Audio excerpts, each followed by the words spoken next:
In prison tonight, a Cleveland gang leader is going away for good over murders committed in Cleveland. A judge gave 29-year-old Julius Webster 99 years in prison for murder.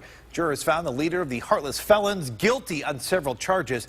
But if Webster was a leader of a gang, what happens to it now that he's off the streets? Ohio has been a battleground for violent street gangs whose leaders have orchestrated extensive criminal activities, including drug trafficking, murder, and extortion.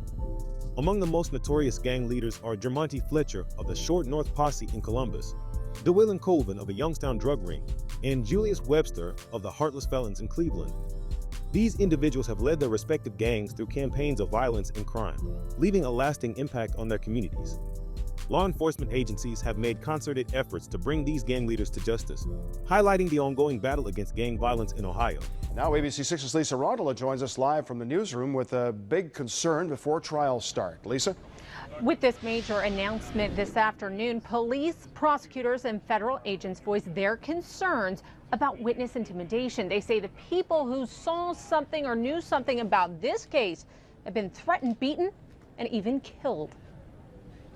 The feds say they went by names like the Cutthroat Committee and Homicide Squad. For 7 years, between 2005 and 2012, the feds say one or more of these 17 faces robbed, stole, and killed up to 13 people. And while the feds say members of this crew were hired to kill other drug dealers, rival gang members, or others with lots of cash and guns, they were also told to off people who they knew. Case the largest federal murder indictment in Ohio's history. Another first for possible punishment of the posse.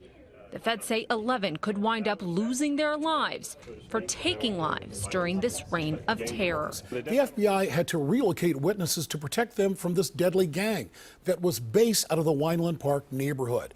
And they've been around in one form or another for more than a quarter of a century. Christopher Harris, Robert Ledbetter, Rashad Liston, Clifford Robinson, and Deontay Ussery were found guilty on counts ranging from racketeering to murder. You do the crime, you gotta do the time, basically, to me. That's how it is. Like, I mean, I didn't feel no sympathy for anyone.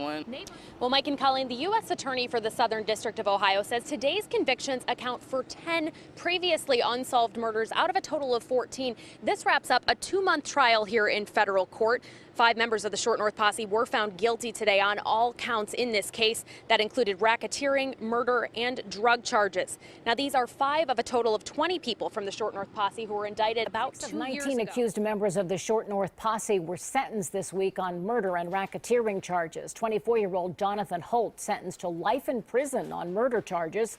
5 other defendants also sentenced. They were Ismael Bowers, Tommy Coates, Joseph Hill, Freddie Johnson, and Chris Wharton. Jermonte Fletcher, the suspected ringleader of the Short North Posse gang in Columbus, Ohio, was killed in a shootout with authorities at a Southside apartment on Tuesday morning. Fletcher, 33, had been a fugitive for over a year following his indictment in December 2013 on multiple charges, including drug dealing and illegal weapons possession. Authorities were tipped off to his whereabouts at the South Point Village Apartments on Buffalo Court. When agents from the Southern Ohio Fugitive Apprehension Task Force attempted to arrest him, Fletcher opened fire with a submachine pistol, injuring an officer who was later hospitalized in stable condition. The officers returned fire, killing Fletcher. Fletcher was one of 22 individuals charged in a 78-count indictment detailing conspiracy, drug trafficking, gun crimes, and violence in aid of racketeering. He faced a minimum of 115 years in prison. Prosecutors described Fletcher as a leader of the Short North Posse, which has been distributing drugs throughout Ohio and other states since the 1990s. During the raid, officers rescued an 8-year-old boy from the apartment, and Fletcher's weapon was recovered at the scene. Known by aliases Beans or Chin, Fletcher had been charged with 44 drug-related crimes, possessing firearms, and ordering others to torture a co-defendant. He was also involved in conspiring to commit money laundering. Fletcher's mother, who had been sentenced to probation for allowing her son to store drugs in her home, called him a curse. The task force, which includes members from the U.S. Marshal Service, Columbus Police, the State Highway Patrol, and other agencies, had been actively searching for Fletcher since his indictment. DeWaylyn Colvin, a 33-year-old leader of a drug ring in Youngstown, who ordered his accomplices to commit 4 murders to solidify his control over his heroin distribution network, has been indicted alongside Michael Austin Jr. and Hakeem Henderson. The group faces charges for the November 2011 murders of Adam Christian and Raymond Ramel Hayes. the latter believed to be silenced to prevent him from disclosing details of the Christian murder. Colvin and Austin have also been charged with the September 2012 murders of Kira McCullough, an innocent victim, and Ryan Keith Slade, a fellow drug dealer killed for disrespecting Colvin's associate. Colvin recently pleaded guilty to involuntary manslaughter and weapons charges, receiving a reduced sentence of 17 years to be served concurrently with his existing sentence. Meanwhile, there's a new warning tonight about one particularly violent gang spreading throughout Northeast Ohio. News Channel 5's Kristen Vogt joins us. And Kristen, this gang actually started in prison? Chris, they not only started in prison, but the Heartless Felons existed only within Ohio prisons. But a new trend is emerging. Once these members get out of prison, they're continuing to operate and commit major crimes throughout Akron, Canton, and the Cleveland area.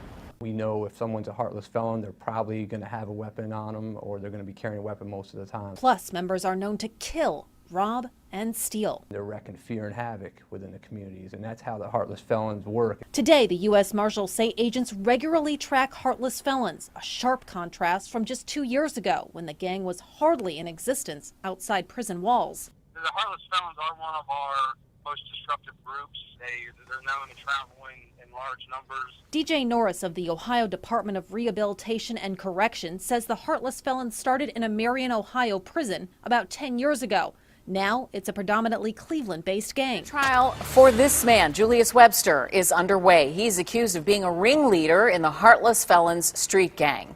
Homa Bash, you've been in court all day where security measures taken in this case are unprecedented.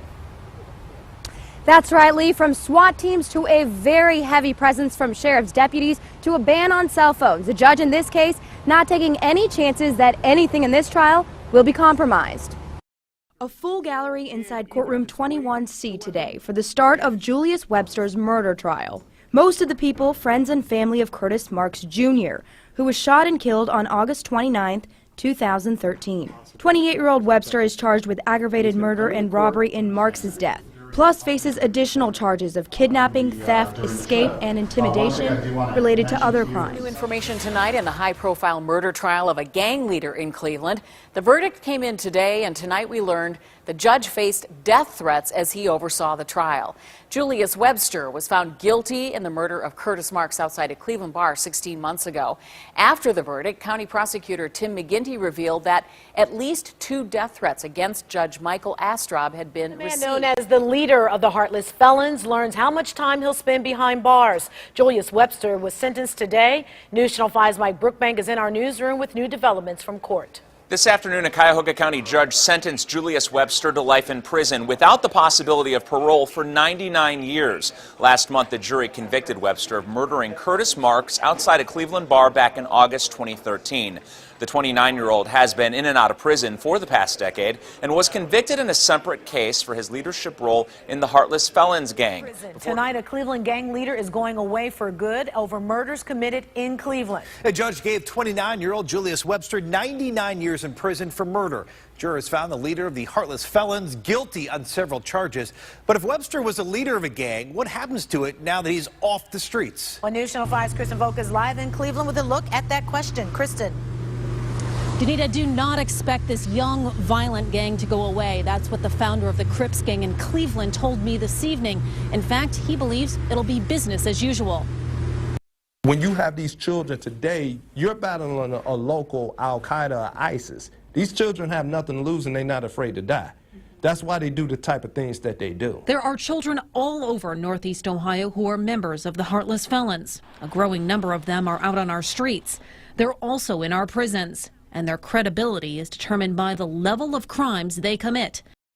Julius Webster, a leader of the Heartless Felons gang, was sentenced to life in prison for a series of crimes, including murder and robbery, that took place in August 2013. Cuyahoga County Common Pleas Judge Michael Astraub handed down the sentence after Webster, 29, was convicted of the murder of Curtis Marks Jr. and an aggravated robbery at a Canton convenience store. In addition, Webster faced multiple gang-related charges due to his leadership role in the Heartless Felons, a gang notorious for its violence and control over Cleveland streets and state prisons. Webster's criminal activities began at a young age, with his first offense involving the theft of shoes at age 14.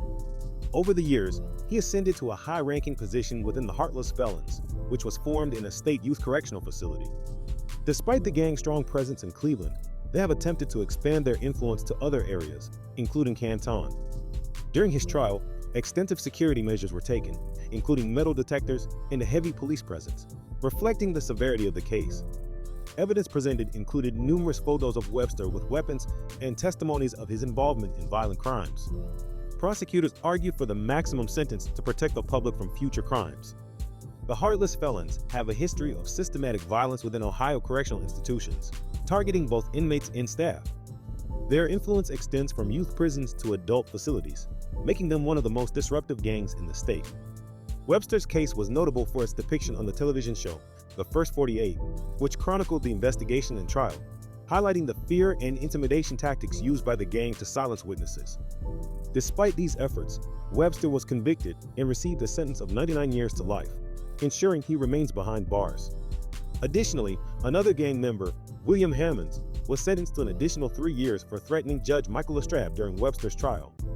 The Heartless Felons continue to be a major focus for law enforcement as they work to dismantle the gang's operations and prevent further violence.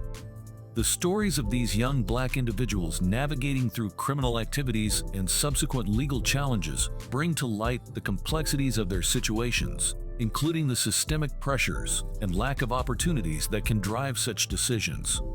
The diligent efforts of law enforcement in unraveling these schemes highlight the importance of robust protective measures and the need for ongoing dialogue about societal and economic factors contributing to these actions. As these investigations continue, they provide critical insights into preventing similar crimes and fostering a more just and equitable society.